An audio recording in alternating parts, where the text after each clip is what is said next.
मोनिका और तुषार इन दोनों ने भागकर शादी कर ली। मोनिका मात्र 20 साल की और तुषार 25 साल का था। मोनिका अमीर घर से थी और तुषार मध्यम वर्गीय था। मोनिका के घर वालों को इस रिश्ते से विरोध था। उसके पिता को मोनिका के लिए अमीर लड़का चाहिए था। वैसे भी मोनिका के पापा के मुताबिक उसकी शादी करने की उम्र भी नहीं थी। थोड़ी सी समझ आने पर वह तुषार को भूल जाएगी, ऐसा मोनिका के पिताजी को लगता था। तुषार के माता पिता को इस शादी से कोई दिक्कत नहीं थी।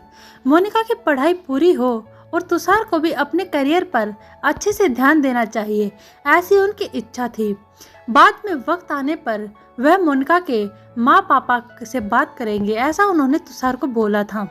एक बार मोनिका और तुषार को बाहर घूमते हुए मोनिका के भाई ने उन्हें देख लिया। मोनिका को जबरदस्ती से घर लेकर गया। उसके घर एक ही तमाशा होने लगा। उन्होंने मोनिका का घर के बाहर जाना बंद करवा दिया। लास्ट में संधि देखकर उन दोनों ने भागकर शादी कर ली। मोनिका के घर वालों ने उसे सारे रिश्ते तोड़ दिए। तुम कभी भी खुश नहीं रहोगी, ऐसी उसे बद्दुआ दी। तुषार के घर वालों को उनका विरोध नहीं था, पर उन दोनों ने लिया हुआ निर्णय उसके माँ पापा को पसंद नहीं आया। हम एक बार बताया तो होता, हम कोई न कोई मदद कर सकते थे।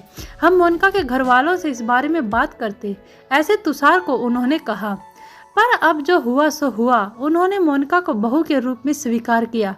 मोनिका और तुषार को लेकर वह मोनिका के मायके में भी गए, पर मोनिका के पापा अड़े हुए थे। उनको मोनिका का चेहरा देखना भी पसंद नहीं था। पापा के खिलाफ जाने में माँ की हिम्मत नहीं हो रही थी। मोनिका के लिए अब मायका पूरी तरह से छूट गया था। धीरे धीरे मोनिका का तुषार के घर में मन लगने लगा। अब अपना जो कुछ भी है वह यहाँ पर ही है, यह उसे समझ आ गया। मोनिका बड़े लाड प्यार से बड़ी हुई है। उसे कोई भी काम की आदत नहीं थी। हमें ही उसे सब कुछ सिखाना पड़ेगा।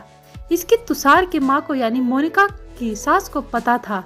सब कुछ अच्छा चल रहा था, पर नियति के मन में कुछ अलग ही था। उनकी शादी हो जैसे तैसे 1 साल हुआ था और एक एक्सीडेंट में तुषार दुनिया छोड़कर चला गया। सभी पर दुख का पहाड़ टूट पड़ा। एन जवानी में अपने बेटे की मृत्यु होने के कारण तुषार के पापा को जबरदस्त मानसिक धक्का लगा। मोनिका भी पूरी तरह से टूट गई थी। अभी तो उनकी गृहस्थी शुरू ही हुई थी। मोनिका के मायके वालों को भी यह बात मालूम पड़ी, तब भी मोनिका के मायके वाले कोई भी नहीं आए। तुषार की माँ इन सब में धैर्य से बर्ताव कर रही थी। तुषार के अंतिम संस्कार का कार्य निपटाकर उन्होंने मोनिका को उसके मायके छोड़ाने का निर्णय पक्का किया।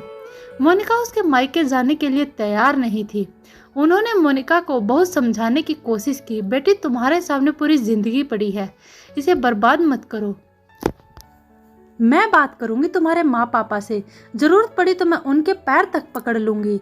उसे समझा कर वह उसे उसके मायके लेकर गए, पर वहां भी उन्होंने निराशा ही मिली। उसके मायके वालों का गुस्सा मोनिका पर से कम नहीं हुआ था। तुषार की माँ ने बहुत मनाने के बाद भी उन्होंने मोनिका को माफ नहीं किया। उसके पापा ने कहा, आपको वह बोझ लग रही होगी तो उसे कुएं में ढकेल दो। तुषार के माँ पापा मोनिका को वापस घर ले आए। मोनिका के वापस घर आने से घर के बाकी थोड़े नाराज थे। अब मोनिका को कोई भी खुले मन से स्वीकार करने को तैयार नहीं था। कुलक्षणी अपसुगनी पोते को निगल गई मेरे, अब बेटे को भी निगल जाएगी यह, ऐसा बोलकर तुषार की दादी मतलब मोनिका की दादी सास उसे ताने दे रही थी। उस वक्त तुषार के पापा की तबीयत बहुत खराब हो रही थी। यह सब मोनिका को सहन नहीं हो रहा था। उसने ठान लिया कि यहाँ से दूर निकल जाना चाहिए। रात को सब सो जाने के बाद वह निकलने वाली थी, तभी उसकी सास को जाग आ रही थी। उन्होंने मोनिका को रोका, कहा कहाँ जा रही हो, ऐसा पूछा। माँ मुझे जाने दीजिए, मैं अपसुगनी हूँ, मेरी ही वजह से यह सब हुआ।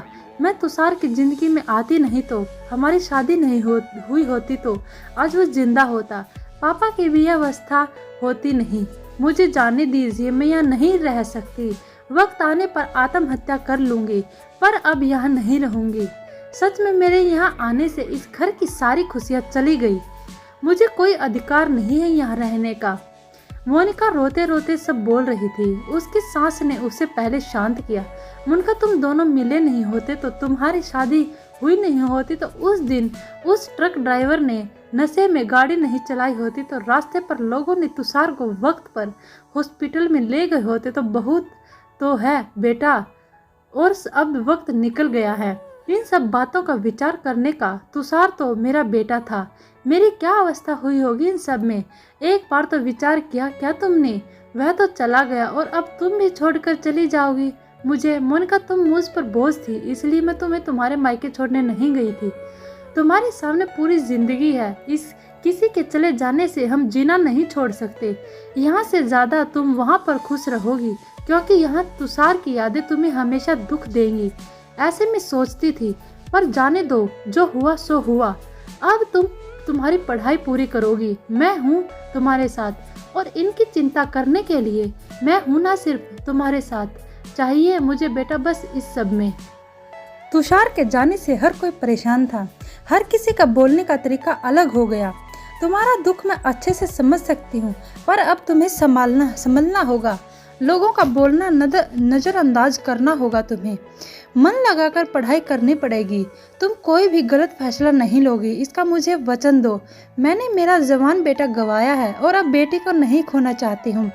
सास की बातें सुनकर मोनिका को रोना आया। उसने सास को गले लगाया। माँ, मैं कहीं नहीं जाऊंगी आपको छोड़कर, आप जैसा बोलोगे वैसा ही मैं करूंगी। मोनिका की सास भी मन भर के रोई। आज पहली बार उनका दुख फूट फूट कर बाहर आया था। आगे मोनिका ने मन लगाकर पढ़ाई की। बहू नहीं, वह उस घर की बेटी बनी। बहुत सारे ताने बुरी बातें सुनी उसने। हर एक राह पर उसकी सास उसके साथ थी। वो दोनों एक दूसरे की ताकत बनी। मोनिका IAS अधिकारी बनी। अब उसे दोष देने वाले लोगों का मुंह बंद हो गया।